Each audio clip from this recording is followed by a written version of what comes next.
Mochi Health is here to help you start your weight loss journey with caring, personalized support. Meet one-on-one with board-certified obesity doctors and registered dietitians who truly listen and understand your unique needs. Eligible patients can access affordable GLP-1 medications delivered right to their door each month. No insurance? No problem. Mochi Health accepts FSA and HSA, making care accessible and affordable. And with 24/7 customer service, you'll never feel alone on your path to better health. Get started with Mochi Health today. Take the free quiz at joinmochi.com and use code AUDIO40 at checkout for $40 off your first month of membership. That's joinmochi.com with promo code AUDIO40.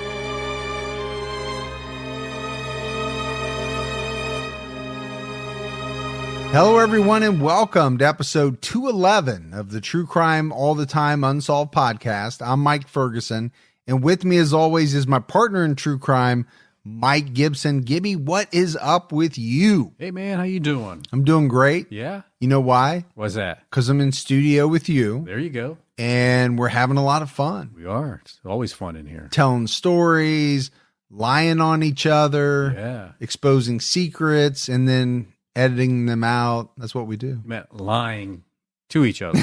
Yeah. I guess that probably didn't come out right. Yeah, we're not lying on top of each other. Thank you for that. Yeah. Okay. Hey, we continue to see some great Patreon support, so let's give our shout outs.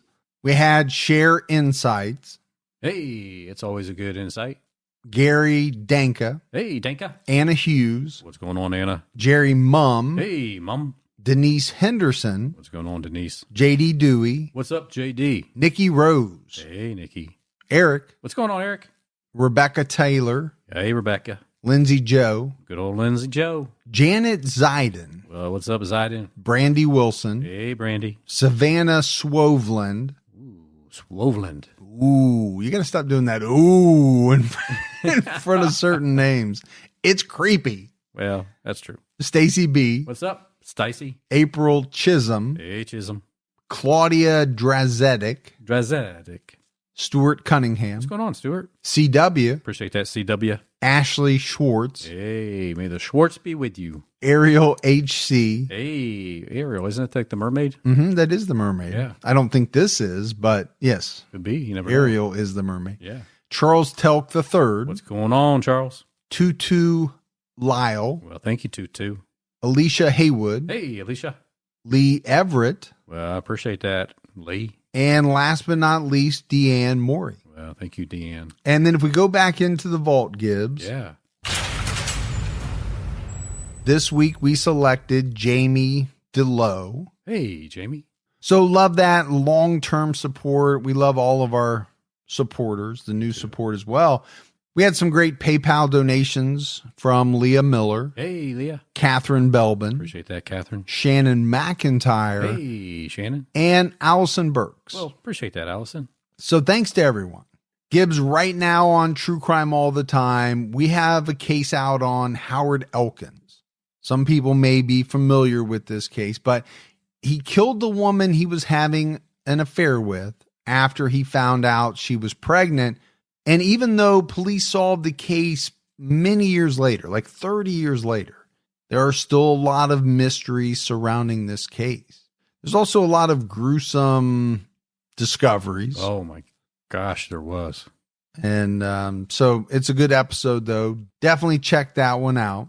All right, buddy, are you ready to get into this episode of True Crime All the Time Unsolved? I'm ready. We're talking about the 2017 murders of billionaires Barry and Honey Sherman. We're headed up to Toronto, Canada. Yeah, up to the Great White North. Is it? I don't know if it is. I think they think that's what it's called. In Toronto? Toronto. Okay. Yeah.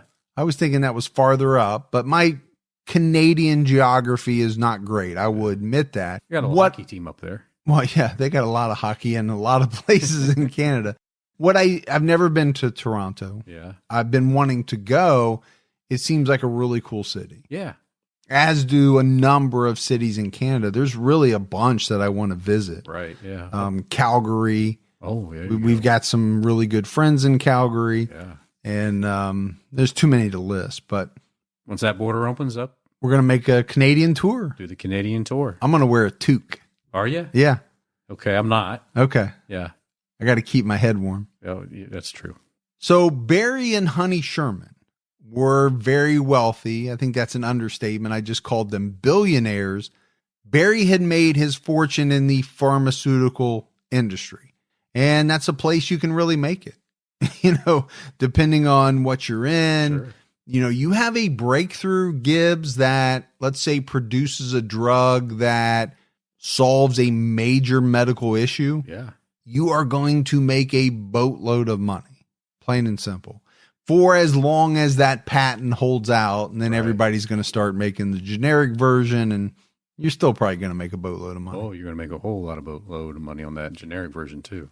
When they were both found dead in their palatial home at 50 Old Colony Road, just east of Bayview Avenue and south of Highway 401 in the north end of Toronto, police first thought it was a case of murder-suicide.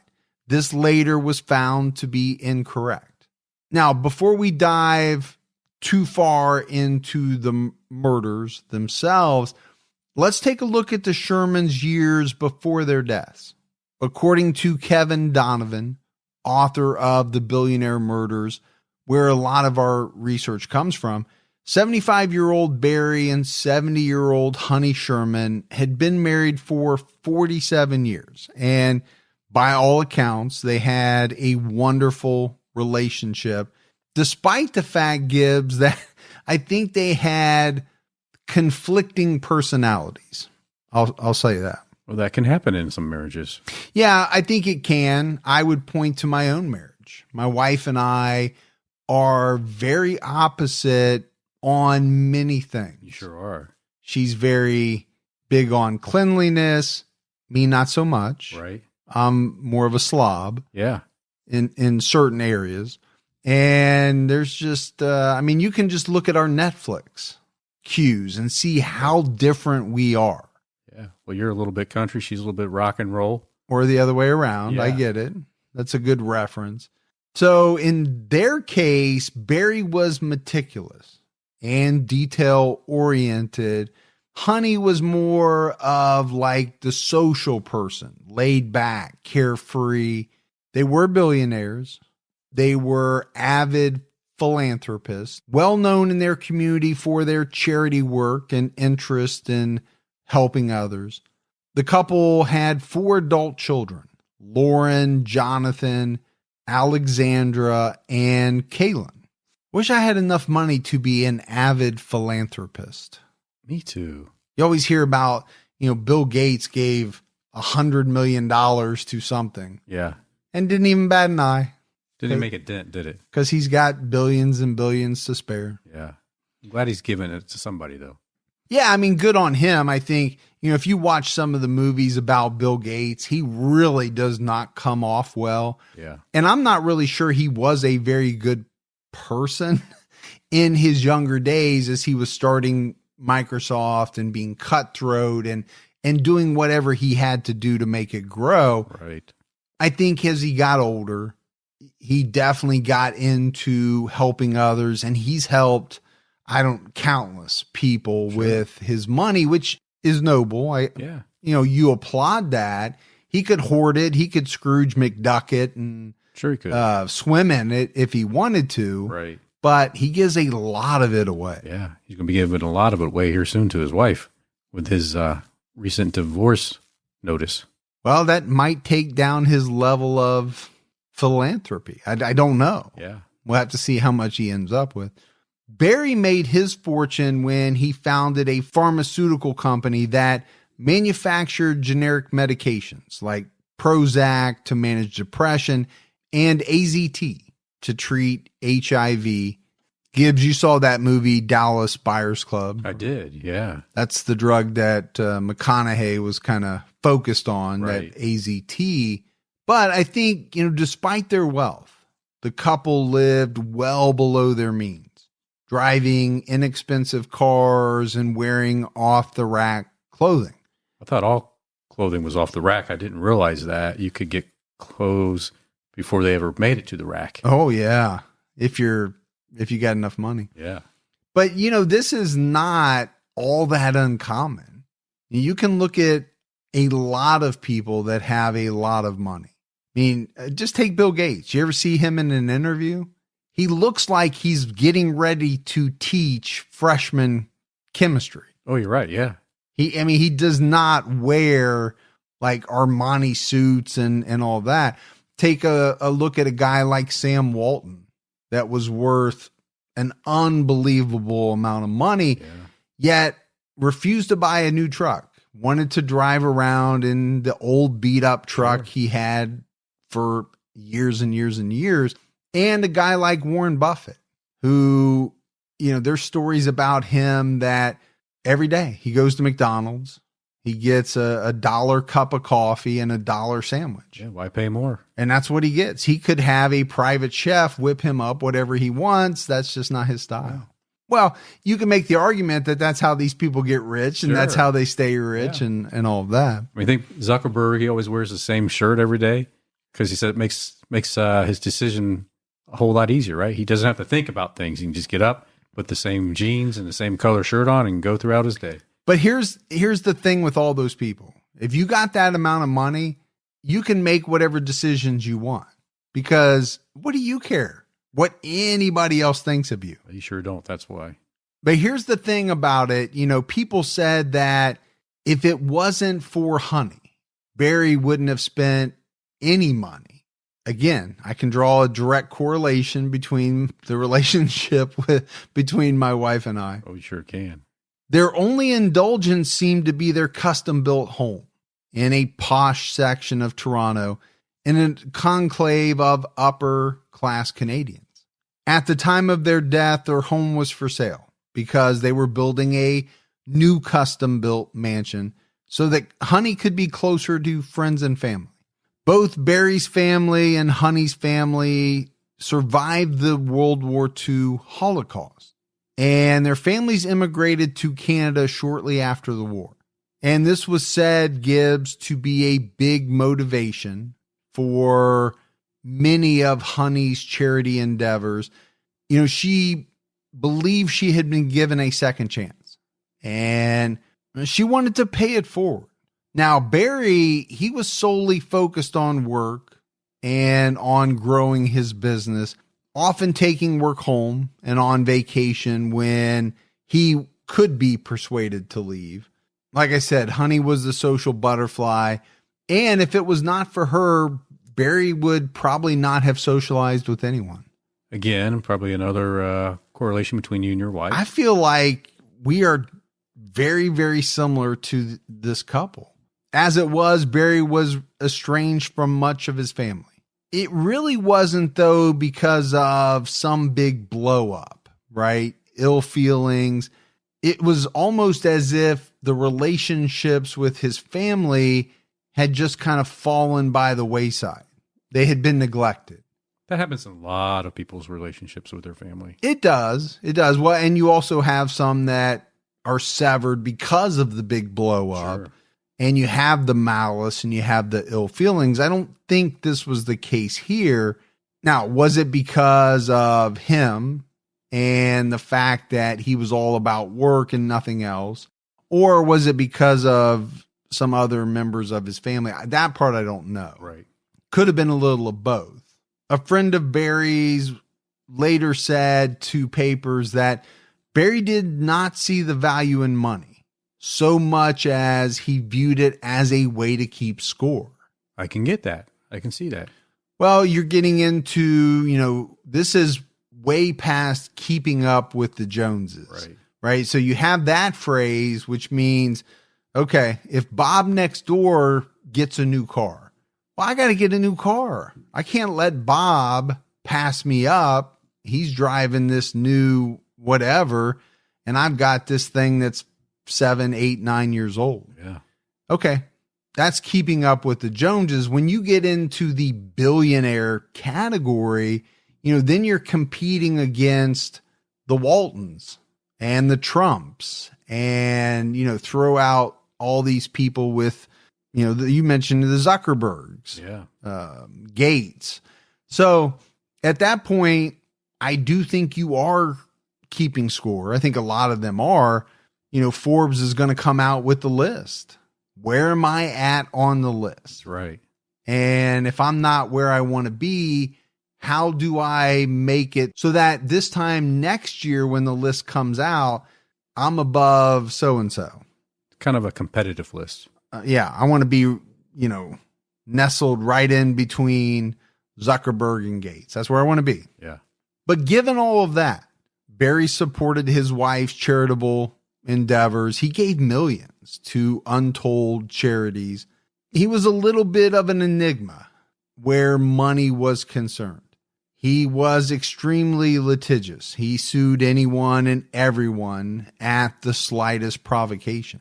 And I think what many people thought was very strange was that, he's suing all these people for a real or perceived slight. Right.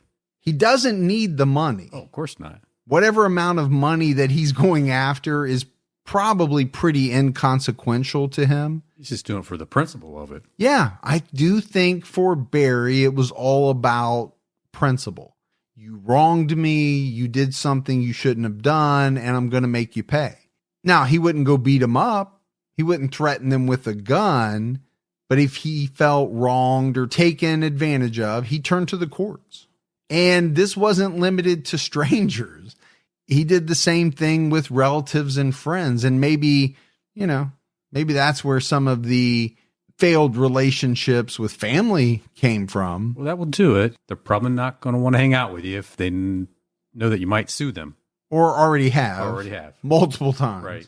Yeah, I think a lawsuit by one family member against another really turns Sunday dinner into an unpleasant experience. It sure does.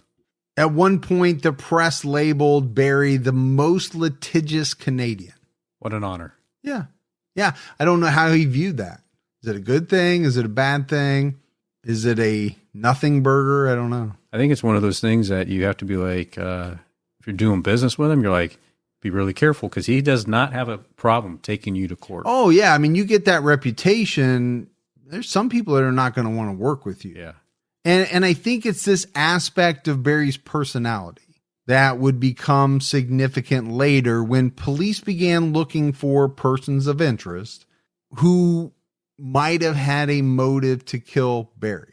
Because if you're going to be labeled the most litigious Canadian, well, there are going to be probably hundreds of people that have a motive to some degree or another to want to see you dead. They have some ill will.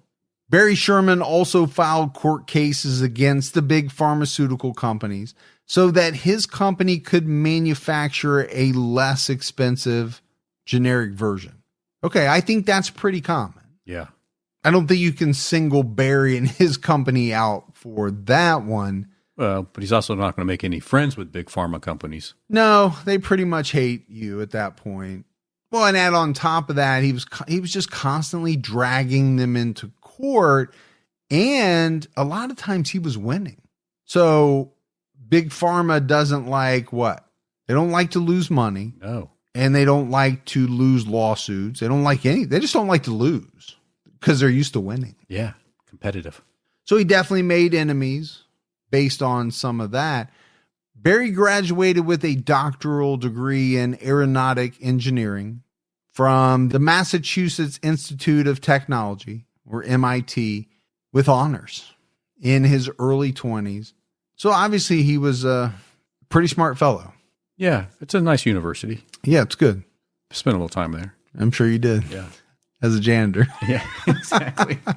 How you like those apples? That's exactly what I was thinking. But you did set yourself up for that one. I did.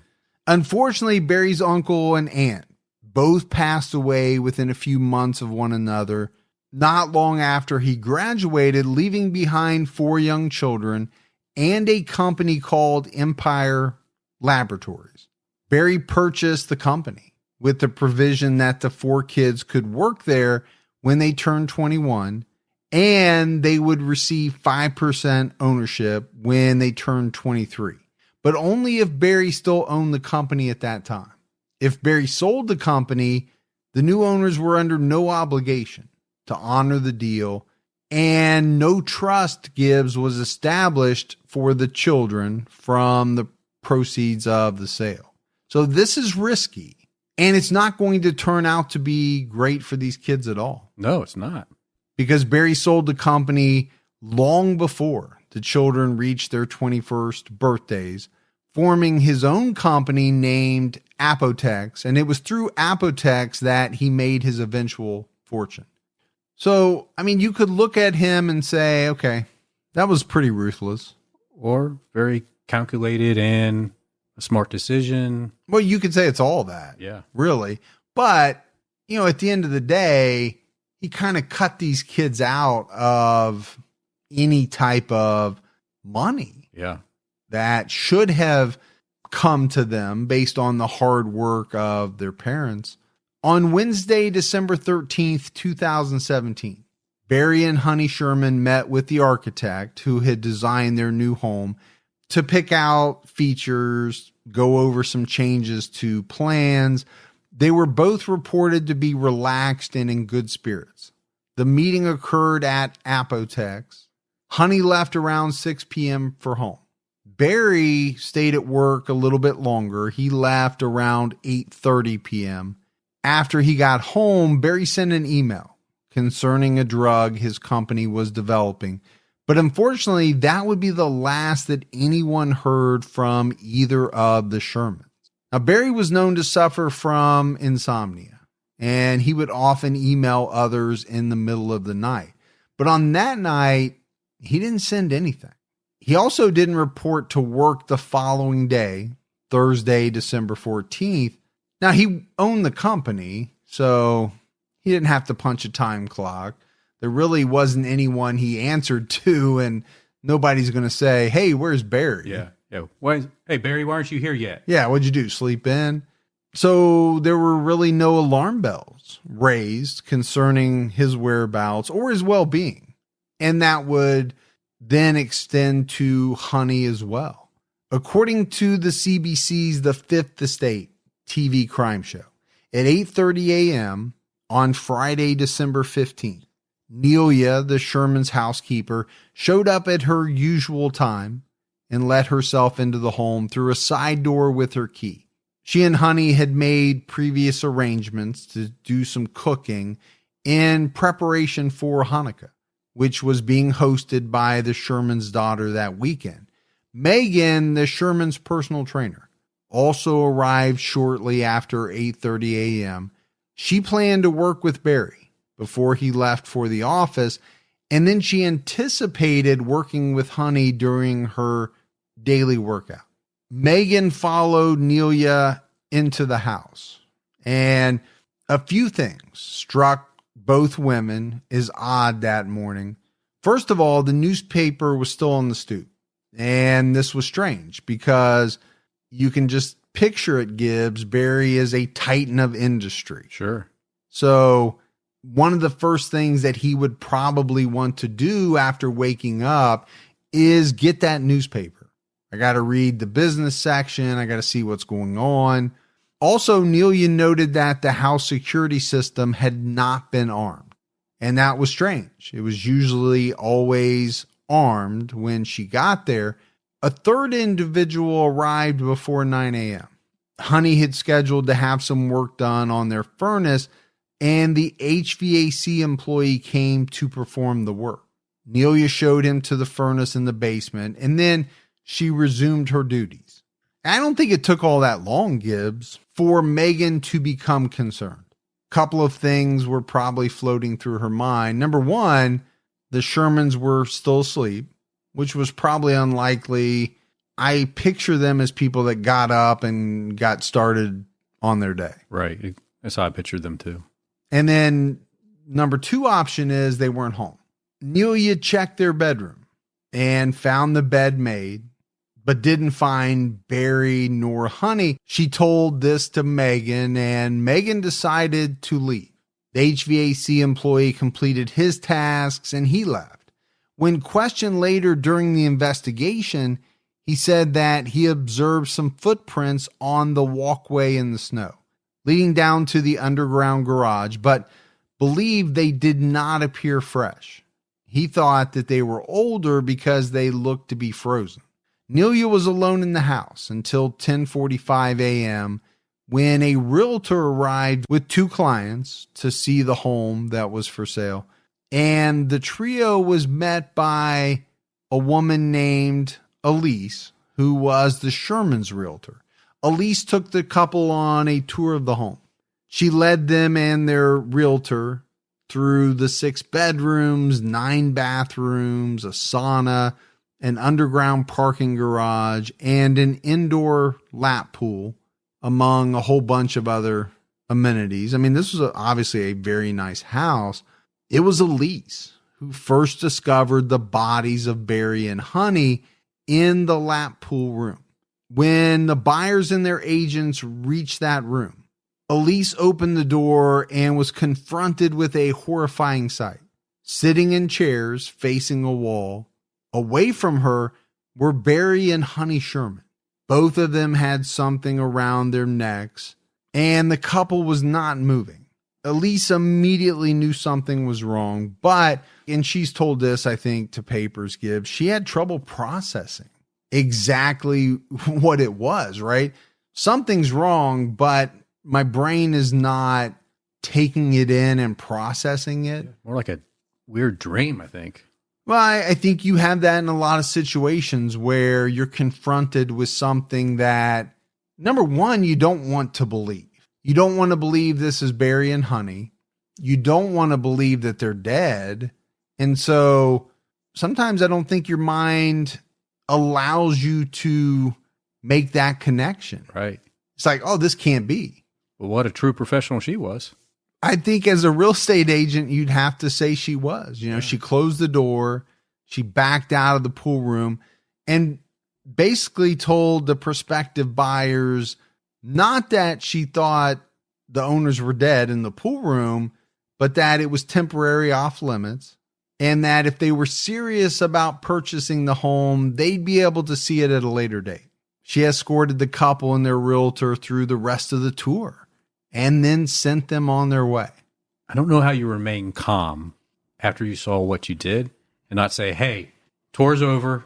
You guys got to go. I've got to make a phone call. Yeah, no, I get exactly what you're saying. To me, there's really only a couple of options. One doesn't seem very likely, which is she was afraid of losing the sale. Yeah. I mean, that seems kind of... Craving your next action-packed adventure? Audible delivers thrills of every kind on your command, like Project Hail Mary by Andy Weir, where a lone astronaut must save humanity from extinction, narrated with stunning intensity by Ray Porter. From electrifying suspense and daring quests to spine-tingling horror and romance in far-off realms, unleash your adventurous side with gripping titles that'll keep you guessing. Discover exclusive Audible originals, hotly anticipated new releases, and must-listen bestsellers that hook you from the first minute. Because Audible knows there's no greater thrill than the one that speaks to you. Discover what lies beyond the edge of your seat. Start your free 30-day trial at audible.com/WonderyUS. That's audible.com/WonderyUS. How much is your time worth? Whether you're a realtor, lawyer, accountant, or even a content creator, Stamps.com gives you the chance to focus your time on what you do best. Don't waste your time mailing letters or shipping packages. Stamps is there to help. Print stamps, shipping labels, or certified mail forms in seconds. Get up to 89% off USPS, UPS, and other carriers, and schedule free package pickups all from one place. Stamps.com also makes it easy to track shipments, manage contacts, and report on how much you send and spend. Over the last 28 years, more than 4 million customers have relied on Stamps.com to make their lives easier. Don't waste time worrying about being a postage expert or standing in line to drop off letters and packages. Let Stamps.com do what they do best so you can do what you do better. Go to Stamps.com/audio to sign up for a special offer. No contract, cancel anytime. That's Stamps.com/audio. Far out there, to me, it seems more likely that, again, she had trouble processing what she had seen or what she thought she was seeing. And she was so used to taking people through homes that was easy for her. That was routine. Right. So this is what I'm going to do. Finish what I started here, and then I'll come back and figure out what the heck did I see. Yeah.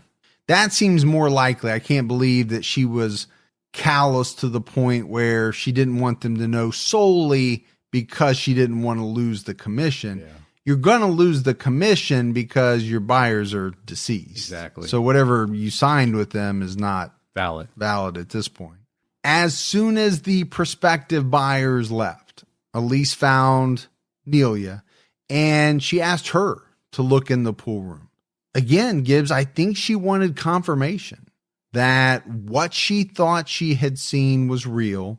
It wasn't a hoax. It wasn't some type of misunderstanding. Unfortunately, it was none of those things. Now, Nelia was too afraid to look. So the gardener, Claire, who was there tending to the house plants, volunteered. Claire soon returned, shouting for Elise to call the police. Now, Elise would call the police, but it's not the first call that she made. She first called Honey's sister with the news that Barry and Honey were dead. Well, that's interesting. Yeah, it's interesting. I do find it strange. Now, I don't know what type of relationship this realtor had with Honey's sister, but obviously it must have been somewhat of a relationship. I still think it's strange that you don't immediately call emergency service and then make all your other calls after that. Right. She had her reasons. She did. And she later said it was because the Shermans were billionaires. And she knew that as soon as the police were summoned to a double murder, the press was going to pick it up. They were going to get wind of it and they wouldn't be far behind. And she specifically didn't want the extended family to find out about the deaths over social media. I can appreciate that, though. I can. I really can. Because to me, that's a horrible way. I mean, anytime you're notified, it's going to be horrible. But to see it on a newscast or see it on Facebook or, something like that before the authorities have had a chance to break it to you, that's got to be unbelievably tough. Because basically you're finding out at the same time as everybody else. The emergency dispatcher asked Elise if she could perform CPR on the couple, but she told the dispatcher that she knew it was way too late for that. When the EMTs arrived, they agreed.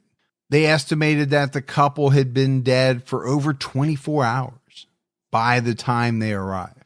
According to The Billionaire Murders by Kevin Donovan, while waiting outside for the police to arrive, Elise said she kept thinking about the image that confronted her when she opened the door to the pool room. Now, she only got a glimpse, but she could swear that the position of the bodies of Barry and Honey were the mirror image of a sculpture found in the basement of a man and a woman seated in chairs. And I think she thought this was extremely eerie. I think it's extremely eerie. Well, if it's true, it is very eerie. Once investigators got on site, they found both Barry and Honey sitting upright in chairs in the indoor pool room. Both had a belt fastened around their neck that strapped them to the pool railing. They were both positioned to face the wall, and both were wearing daytime clothing, not pajamas or anything that you would wear to bed. They were also both wearing coats, which had been pulled down part way, somewhat restraining their arms. Honey had an injury to her face, and it was theorized that she might have been struck in the face after she resisted her attacker or attackers. Barry had no such type of injury. His feet were crossed at the ankles, and his glasses were still in place on his face. It's kind of interesting to kind of visualize this with their way they're sitting and they're strapped and their coats down around them. Maybe Honey was worked over a little bit. I don't know. Well, no, I think it is too. Also, how did they get into that position? How do they get restrained? I think it's pretty obvious that Barry didn't put up a fight if his glasses are still on. They're not broken. He doesn't have any type of injuries to the face. So you got to figure out or wonder kind of how this all went down. Yeah. And why, I don't want to use the word but why this would happen without you putting up just a major struggle. And I think that's why the police kind of theorized initially what happened when they first investigated it. Word soon spread through social media, quickly followed by the mainstream press, that a tragedy had occurred at the Sherman mansion. And as you can imagine, Gibbs, the media descended very quickly. Police told the waiting reporters that they were treating the deaths as suspicious, but there was no sign of a break-in and that they were not looking for any suspects. Okay. I find that very strange right off the bat. Now, suspicious means a lot of different things, and I think we're going to find that out as we go through this episode. Police refused to answer any questions about their confusing, encrypting remarks. But I think what most people made out of those remarks was that they were really only talking about two possibilities. Either this was a double suicide or a murder-suicide. Because if you come out and say you're not looking for suspects, but the deaths are suspicious, what else are people to believe? Sure, yeah. Right now, it's your only options to what to believe. And it didn't take all that long for investigators to come out and say that they believed it was the latter, with Barry killing Honey and then taking his own life. And I think as it would be for anyone, this was upsetting to the Shermans' 4 adult children. They issued a statement the next day asking the media to wait until the investigation had been completed before reporting on insinuation and theory. But that's not how we work anymore. Yes, that's not going to stop a pack of rabid reporters. They're chomping at the bit. And they've got editors who are waiting on something. You've got to give me something. Give it to me before that other. And that's the key, right? Give me a morsel. Give me any scrap of information, but give it to me as quickly as you can. And I think that's where the media has gotten in trouble over, the last however many years. Media outlets have always wanted to be first. That's nothing new. Right. But I think what has changed was that being right, being correct, always trumped being first. And now I don't think it does, because we've seen a lot of people be first, and it's proven that the information's bad. The sources later say, I didn't say that. Yep. So then you have to retract all that. And yeah, it's just a little different way of doing things, but it's also a different society, right? Now we have a 24/7 news cycle. Sure you do. Now we have 18,000 channels of 24-hour news, internet. We still have papers and we have TV. So there's a lot of different people clamoring for stories and things like that. And if you ain't first, you're last. Yeah. Rubbin's Racing. I mean, we can do a bunch of different car movies. We could. And just meld them all together. Yeah. I'm all hopped up on Mountain Dew. Come at you like a spider monkey. Some reports were leaked to the press that the Shermans' wrists had been bound by zip ties, but the authorities did not confirm. They were sticking to the murder-suicide, even though there were several things that did not make sense with the investigators' theory. Why would someone who was going to take their own life lash their neck to a railing with a belt and restrain their wrists? Okay, they don't have to do that. They don't gain anything by doing that. No. To me, if anything, you're making it harder to carry this out. And secondly, it would have been possible for an intruder to enter the home without forcing themselves in. The Shermans would have opened the door to anyone who rang the bell. A basement window was also left open to fumigate a room that had been freshly painted. So it's possible somebody could have entered through that. And it was a kind of a standard practice for the couple to leave a side door unlocked. Now, there's a couple things I don't understand here. First of all, if I'm a billionaire, I'm leaving nothing unlocked. I'm not a billionaire, and I still don't leave my doors unlocked. Secondly, I'm definitely not opening the door to just anyone. I might have my bodyguard Hans open the door and find out who it is. Well, that's true. You would. And then Franz comes up Right behind him? right behind him. Yeah.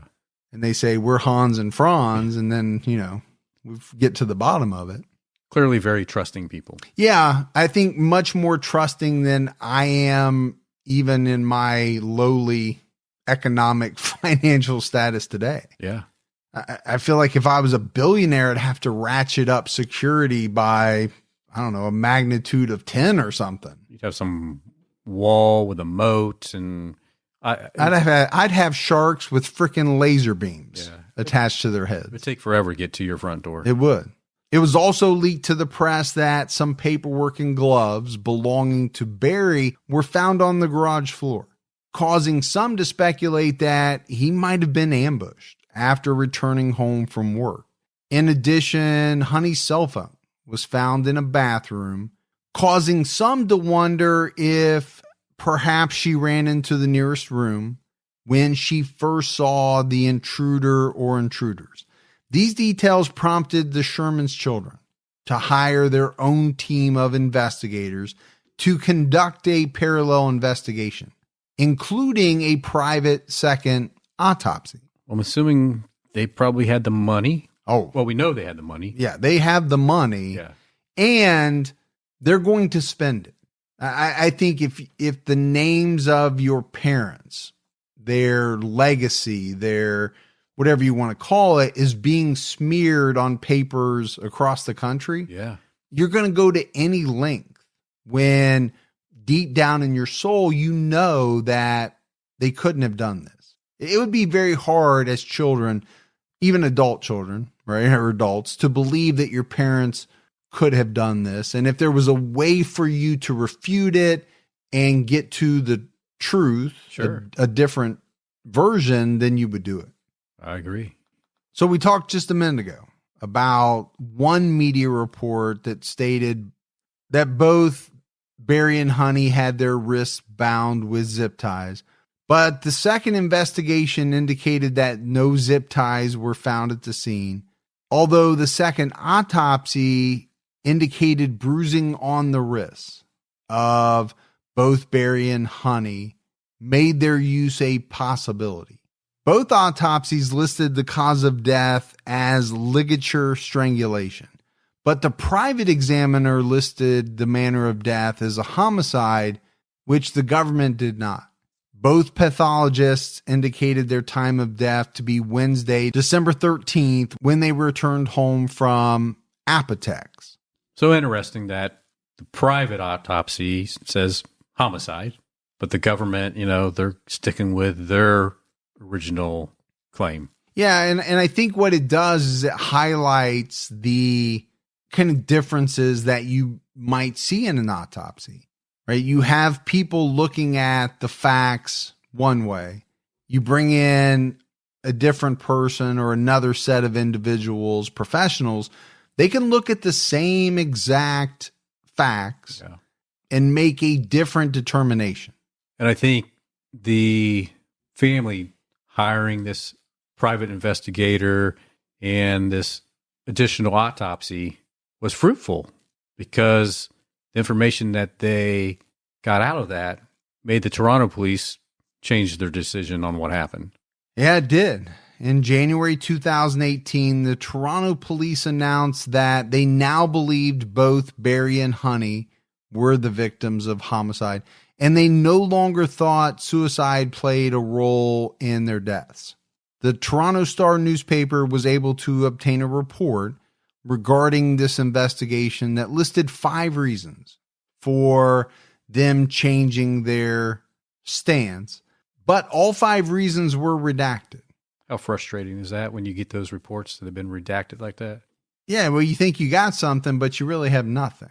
Then in November 2020, police announced that they had multiple persons of interest, but they did not identify the individuals by name and no arrests were made. So we've talked about the Shermans. We've talked about the circumstances surrounding their deaths. Gibbs, now I think it's time to take a look at some theories and some persons of interest. One popular theory is that a professional hitman carried out the murders of Barry and Honey. The individual was in and out of the house without leaving evidence and without taking anything.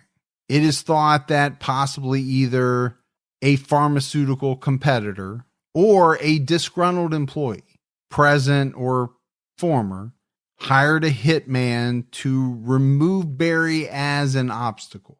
The problem with that theory is that Honey was also killed. It doesn't make a lot of sense because, as far as I could tell, Gibbs, she wasn't involved really at all in the business side of things. Yeah, I agree with you, but I can see how someone could look at this and think that a professional hitman killer was involved. The way that the bodies were restrained, the way that the bodies were set up. I can kind of get that vibe. I can see that. Well, they almost did a good enough job to make the police believe, and they did for a while, sure, that this was a murder-suicide. Yeah, and if the family didn't have the money they had to get an additional investigation team on this, along with a second autopsy, maybe the Toronto police would have never veered away from their original thought. Yeah, it most likely would have stayed that way. I think you also have to look at the fact that, okay, this is the home of billionaires. Yeah. And not a single thing was taken. You know, they had some valuable things inside that home. So right then and there, you're kind of ruling robbery out as the motive. Well, what's left? You know, looking at who Barry was, kind of what his MO was, which was, I'm coming after you. I'll fight you tooth and nail. It's not all that hard to make the leap to get to, okay, someone wanted him out of the way because he was a pain in the ass to them, for them. He was a roadblock for some other financial gain for those individuals. Yeah. I see where that theory is probably popular with quite a few people. Now, when it comes to Honey, the only thing that I can think of is, like I said, there's no reason to kill her other than if this person thought that she could identify him or her later. Other than that, why? Yeah, besides trying to torture Barry if she was killed first, to get him to talk about something or just to hurt him. Yeah. I think in that scenario, then they would have actually tortured him too. Yeah. And you would have seen some marks to reflect that. So I don't know, just throwing things out. Another theory involves the lawsuits that Barry was in. One of the most significant, and one that would have potential influence on resolving the mystery of how Barry and Honey died, involved Barry's cousins, the children of his uncle, Lou. And we talked about them, right? Their parents owned the company Empire Laboratories that Barry purchased shortly after his uncle's death. He kind of did cut them out of probably a large chunk of money. There's a motive there. You could make that argument. Barry had not remained in contact with the 4 cousins after they were adopted, but he did reconnect with them in the 1980s as they grew older.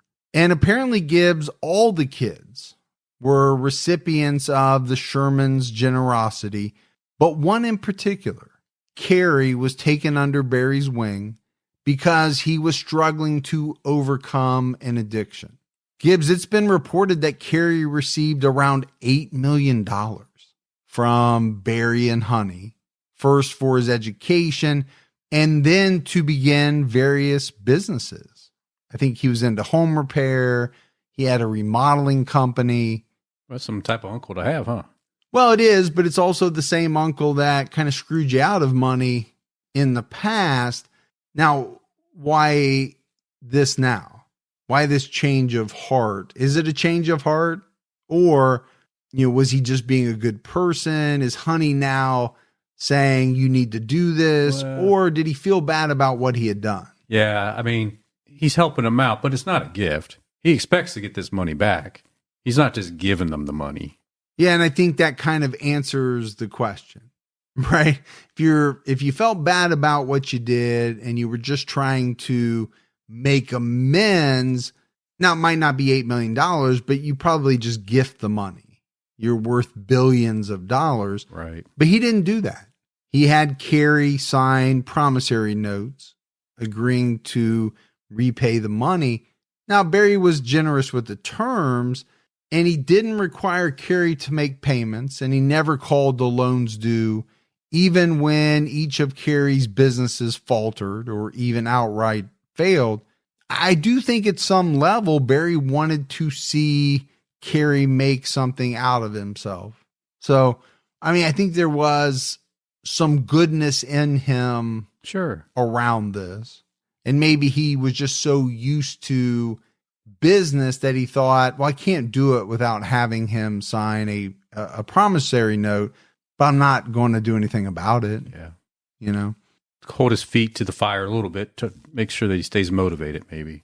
In 2007, Barry's 4 cousins filed a lawsuit against him, claiming that he sold their father's company to disinherit them, and he used the money to start his new company, which essentially manufactured the same thing as the company that he sold, generic drugs. Yeah. That's what they did. The suit alleged that the cousins were owed 5% of Apotex because without the capital from the sale of Empire, which was their father's company, Barry's new company would never have existed. At the time of the lawsuit, Apotex was estimated to be worth around $4 billion. So they wanted $200 million. You did that math very quickly. That's not difficult math. Well, it's impressive, though, for you. It's very impressive. And Gibbs, I don't think anyone will be surprised to learn that Barry was deeply hurt by the lawsuit. I'm sure he was also more than hurt. I'm sure he was ticked. But I think he felt that he had been more than generous with his cousins. He had built Apotex over 30 years with his own effort. So obviously Apotex wasn't worth $4 billion right after he sold the other company. Right. He grew it, I think is what he was saying. So he filed a countersuit, called due the promissory notes his cousins had signed. And he also called in some of the mortgages that he held on some of their houses. On top of that, he wanted compensation for his attorney fees. The lawsuits dragged on for more than 10 years. And I don't think either side was happy with the rulings. They both planned to appeal. Barry was awarded $300,000 in attorney's fees, which was about 1/3 of what he had spent over the decade it took to decide the case. And again, this seems like Barry, right? He certainly did not need the rest of that money, but he believed he was entitled to it. Yeah. And it seems to me when he thought he was right or he had been wronged, he wasn't going to stop. I think it was that second part there that he didn't like being wronged. Yeah. And this is a family wronging. I don't know if I'm saying that correctly, but you know what I'm saying. Sure. This is being wronged by your family. Yeah. Now you could make the argument that he had wronged them first, but it is what it is. While being interviewed by the CBC show The Fifth Estate, Carey revealed an elaborate and detailed murder fantasy he held about Barry that involved cutting off his head and some other equally disturbing acts of slaughter. Carey stated that sometime in the 1990s, Barry sought him out twice and asked Carey to find someone among his less savory drug contacts to kill Honey. Carey says Barry claimed he had been miserable in his marriage for years and he wanted to be free from her. Carey said in multiple interviews that he believes the police's original theory that Barry killed Honey and then himself is the correct one. He's saying a lot of things right there, isn't he? Yeah. I mean, I think when you talk about this fantasy of cutting Barry's head off and then you talk about this other thing, okay, well, which one are we to? Well, maybe they're both true, but yeah, they're kind of disturbing. But why even say anything at this point? How's it benefiting him at all? Other than maybe just trying to get back at Barry? I think a lot of people found it shocking that Carey agreed to answer questions and even participate in a polygraph test. It was administered live on air, and I guess he failed it big time. He failed every question that had to do with his claims that Barry asked him to hire a hitman to murder Honey. Every one of those showed great deception. And I think it's important, Gibbs, obviously in the investigation, Barry and Honey's family and friends were all interviewed. Not a single person ever said that either one of them was unhappy in the marriage. So it just sounds like Carey just made up a lot of things. Yeah, and I think it's possible that he did so because he was ticked. He wanted revenge. He wanted to get back at Barry. Now, I'm not sure why. He got $8 million. Yeah. Maybe just take that and live your life, but be happy. Maybe he wanted the $200 million that he and his siblings thought they were owed, and maybe that's why he was mad. The last theory is that the Shermans' adult children were involved because they stood to gain financially from their parents' deaths. And let's face it, Gibbs, in an investigation into something like this, I do think the police are going to look hard at who benefits the most from the death of these individuals. Well, financially, yeah, obviously it would be their children, but that's true in, most cases. Barry's will stated that upon his death, all his assets were to go to Honey. If Honey was not alive, then all his assets were to be split equally among his 4 adult children. So there are some that theorize that one or more, maybe all of them, became impatient and decided to speed things along. I think the problem with this theory is there's not a shred of evidence that points to it being correct. I think it's purely speculation. Doesn't mean it's not possible, but obviously you got a lot of web sleuths and others that feel it is possible. But I think without any additional information, without some type of evidence, I mean, how can you say that these children killed their parents? I need a little bit. Yeah. Give me some. Actually, I need a lot. Yeah. You're going to have to prove to me that they did, not just tell me that they would have received a windfall of money. Right. Because I think that's true for a lot of people. Now, the amount of the windfall is different. But they were going to get that windfall regardless. Yeah. I mean, at some point. 75 and 70. I mean, maybe they lived till in their 90s. Who knows? But that money was going to be theirs. So do you risk going to jail for the rest of your life or however long it would be in Canada? And I'm guessing that if Honey and Barry were generous with the cousins, I mean, yeah, they had them sign promissory notes and things like that. Mm-hmm. I'm sure they were even more generous with their own kids. Yeah, especially if they're going to be generous with their cousins. Yeah, that too. because that's a whole different level of generosity. Yeah. No, but I get what you're saying, and I totally agree. As far as I know, going through the research, I didn't see anything where there was animosity with the children, that Barry had cut them off, Barry and or Honey had cut them off. So I'm sure there was quite a bit of generosity. And to me, that makes it even less likely that they would have been involved.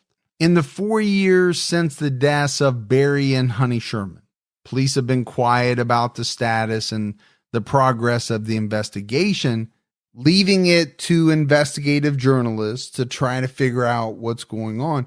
And there have been developments in 2021, despite it being over a year since police have provided a formal public update about the progress in the Sherman case. In fact, 300 pages of recently released court documents provide a glimpse of what has been happening in the background. The Sherman son, Jonathan, went to the police with information that his parents, and in particular his father, have had enemies over the years. He explained that his parents were complicated people and that he knew of individuals who had a grudge and would have had a reason to hurt them. Court documents don't name who these individuals might be.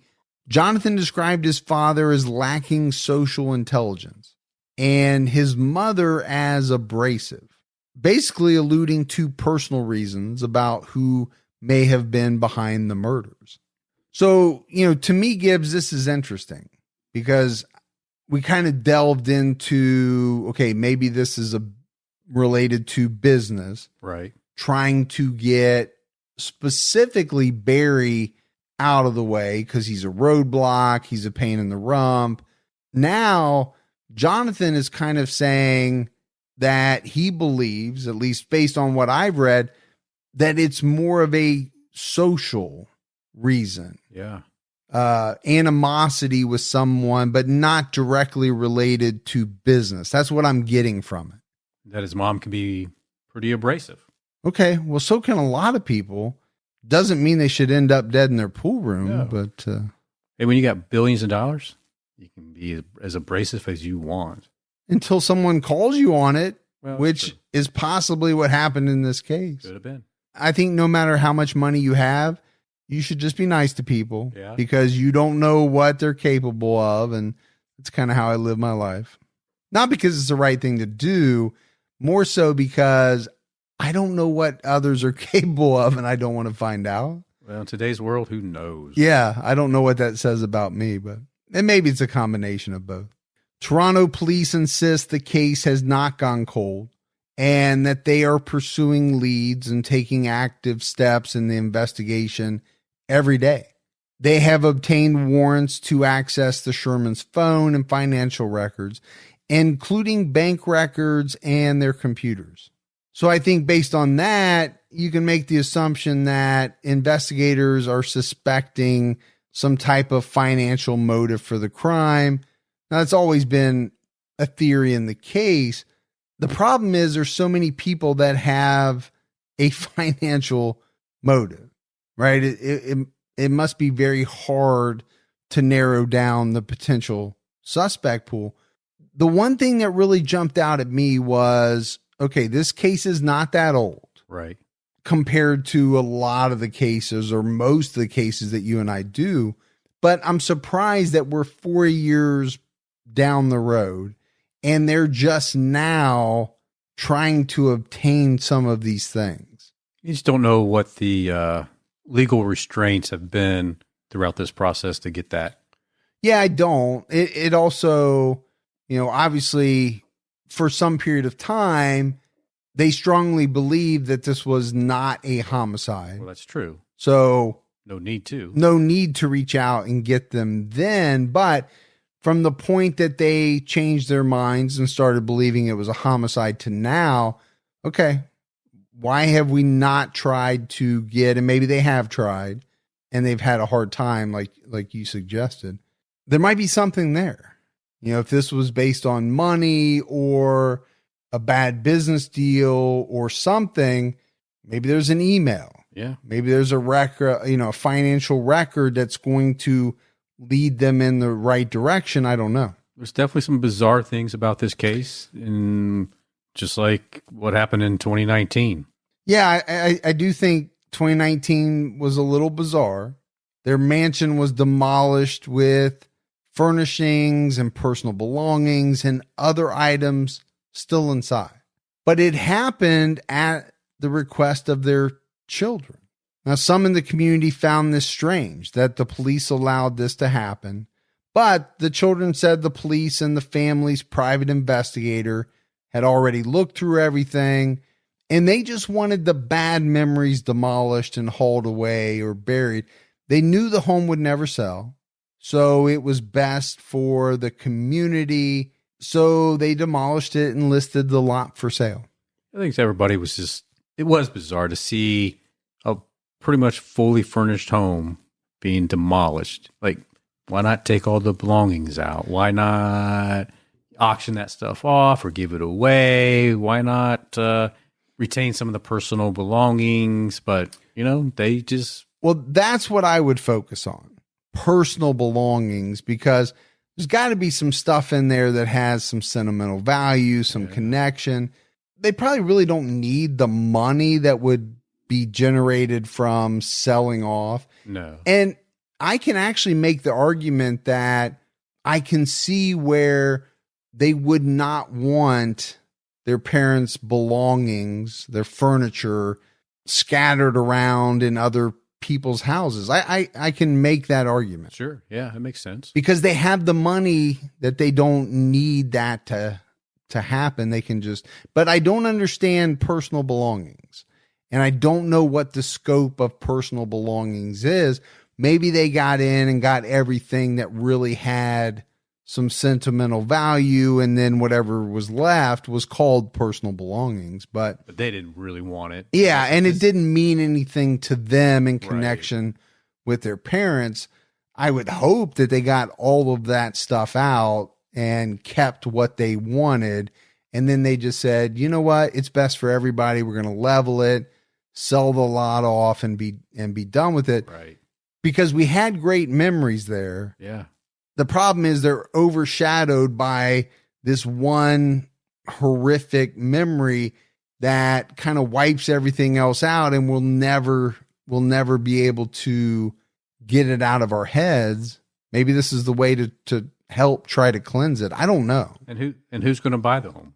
Nobody. So you get that issue as well. Now, I shouldn't say nobody. You and I have seen where people are willing to buy just about anything for the right price, regardless of the disclosures that have to be made about what happened in the house. I don't know what they are in Canada, but for the right price, people will buy just about anything. Yeah, if you really want to drive that price down and take, But again, they don't need to. No, they don't.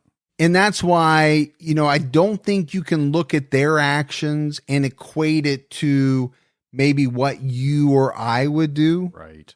Because I don't have throwaway money. If God forbid my parents were killed in this type of fashion, okay, I'm going to grieve. I'm going to take what I want, what has a personal connection to me. Right. And then I'm going to be honest with you, I'm going to try to get what I can out of the house because, okay, I don't have hundreds of millions of dollars. Right. And most people don't. No, you're correct. Gibbs, as we wrap up this case, obviously it's bizarre. There are a number of bizarre elements to this case. I mean, from the police originally believing it was a murder-suicide to then thinking it was a homicide. But you have a homicide in the home of billionaires where nothing was taken. You have a lot of people who had a financial motive. Right. And you also have a lot of people who had personal motives, maybe vendettas. They were angry. I don't know if I've ever seen a case where there was so many people who who potentially could have had a motive to want to see Barry and Honey Sherman dead.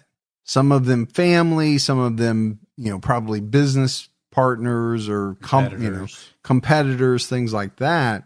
I think the problem that we have right now is that there doesn't seem to be a lot of things going on. If there are, they're not being reported. I'll say that. And that's despite a $10 million reward being offered by the Sherman's children. Yeah. I mean, no doubt there's no lack of effort being made by the Sherman's children, the reward and all the additional efforts they put into this case with the additional investigation, the additional autopsy. Mm-hmm. I mean, they've thrown a lot into this case. Yeah. And I think, okay, you could say the $10 million reward is a smokescreen, right? If you're in the camp that theorizes that the children had something to do with it. But how then do you explain the fact that they wanted a second investigation done? How do you explain the fact that they wanted the second autopsy? Well, it's hard to explain. Right. Because if they didn't do that, maybe the police would still be stuck on the fact that that was a murder-suicide.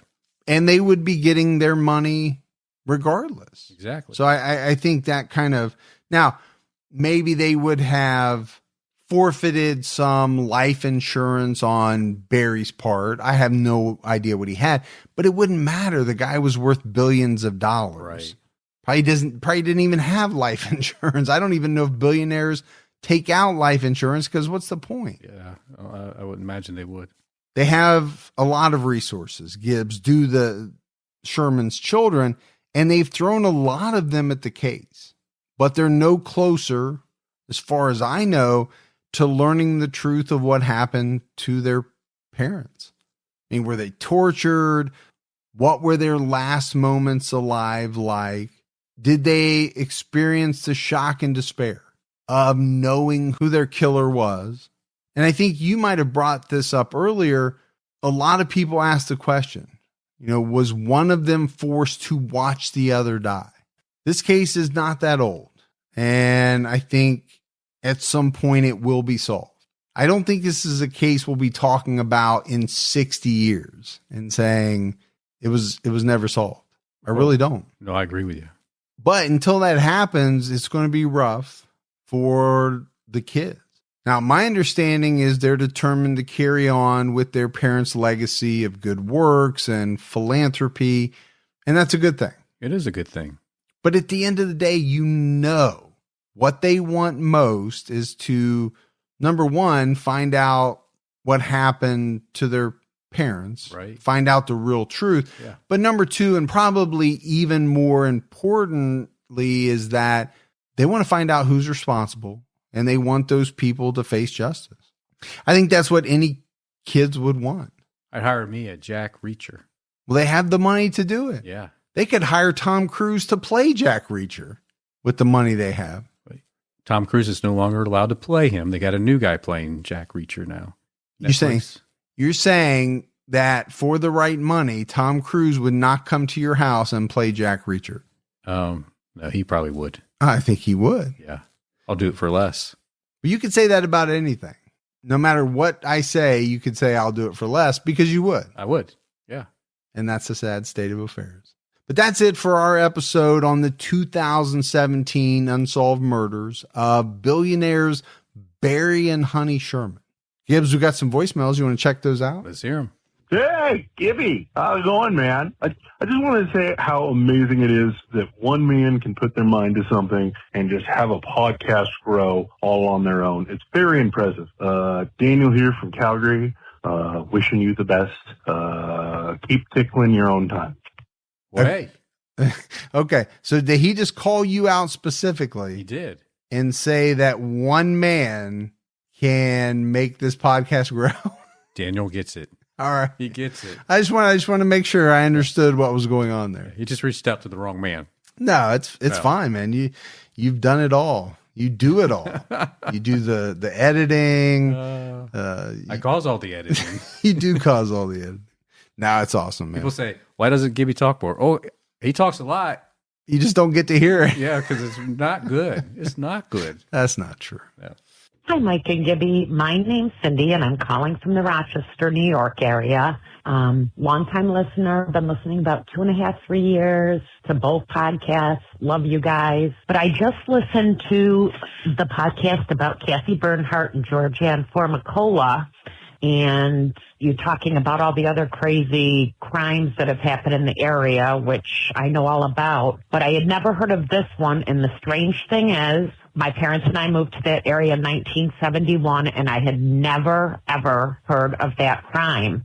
And I'm so interested in getting the book and following up. You guys just do a great job, and I just wanted to let you know. Thanks a lot. Keep your head on a swivel. Keep your own time ticking.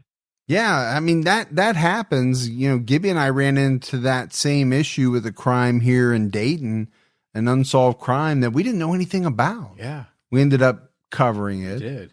The other thing I will say is that Michael Benson actually reached out to us. Yeah. And he gave us some kudos, which I really appreciated. He liked the way that we told the story.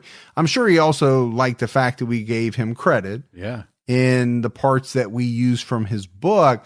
And, you know, just like she said, I mean, I think it's great. If you want to learn more about a case, you know, get the book. Yes. Because there's no, you know, Michael Benson spent, I don't know how long, you know, researching that case, way longer than we did, obviously. And we do good research. I'm not trying to put us down, but we don't spend a year, 2 years on a single case. We just can't. Right. He's an expert on this case. Yeah, he is an expert. And so he's going to have some things in there. And obviously we only used bits and pieces of it, but he's going to have some things in there that really shed some light on the case. And I think I would always recommend people to pick up a book if you find a case that you're really fascinated with, to learn as much as you can. Hey, Mike and Gibby. Oh my gosh. So I have to tell you this little story I have. So I just got done listening to the most recent Unsolved, and you're talking about Arthur Shawcross. And I don't know why this came to me, but when I was growing up, a neighbor of my grandparents taught us this little prayer. He was a jokester, and it goes, "Pass the potatoes and damn the meat. All you hungry devils, pitch in and eat." Oh my gosh, I thought, okay, this is where all this stuff has like completely warped my mind. But I'm like, could you imagine Arthur Shawcross, Ed Gein, Jeffrey Dahmer sitting around the table saying this before they eat a body? I don't know. Don't ask me why I came up with this. Oh my gosh. But yeah, I was laughing so hard that I don't know. I must be like weird or something, because I laughed so hard when you're talking about Arthur Shawcross, and that came to my mind. I'm like, what in the world? Anyway, hope you guys are doing great. Enjoy the beautiful weather and keep your own time ticking. Oh, this is Chris from Wisconsin. Bye. Well, thank you for the call, Chris. I almost don't know what to say, to be honest with you. The thought of sitting around a table with Ed Gein, Shawcross, and Jeffrey Dahmer, that's a meal that I think I'm going to skip. At least you're sitting around the table and not on the table. Yeah. There are a lot of people that I would like to sit and have conversations with. There are even criminals. There are killers. Sure. That I would like to interview and get to pick their brain. That three, I don't think I want to be anywhere near the knowledge or the brain or whatever they're going to tell me. Right. It's not going to be a good dinner. No. All right, buddy. That's it, man. We got to get out of here. Yeah. For another episode of True Crime All the Time Unsolved. So for Mike and Gibby, stay safe and keep your own time ticking.